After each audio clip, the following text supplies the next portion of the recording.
નમસ્કાર, સ્વર્ણિમ ન્યૂઝમાં આપનું સ્વાગત છે. હું છું એઆઈ એન્કર તાનિયા. ભારતીય ક્રિકેટ જગતના અગ્રણી અને પૂર્વ ક્રિકેટર ડી.કે. ગાયકવાડનું આજે 96 વર્ષની જૈફ વયે નિધન થયું છે. દત્તાજી રાવ ગાયકવાડે આજે વહેલી સવારે અંતિમ શ્વાસ લીધા હતા. દત્તાજી રાવ ગાયકવાડે બરોડા ક્રિકેટ માટે અમૂલ્ય યોગદાન આપ્યું છે. તેમની સૂઝબૂઝથી અનેક ક્રિકેટ વીરો તૈયાર થયા છે. ડી.કે. ગાયકવાડની અનેક યાદગાર ઇનિંગ આજે પણ ક્રિકેટ પ્રેમીઓ યાદ કરતા હોય છે.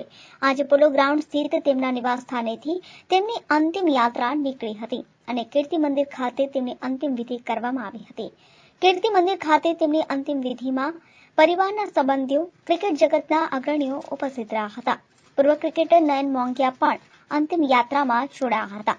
સાથે જ પૂર્વ ક્રિકેટર ઇરફાન પઠાણના પિતા મહેમૂદ ખાન પઠાણ પણ અંતિમ યાત્રામાં જોડાયા હતા. તે ઉપરાંત WRMSના પ્રમુખ શરીફ ખાન પઠાણ સહિતના અગ્રણીઓ અંતિમ યાત્રામાં જોડાયા હતા.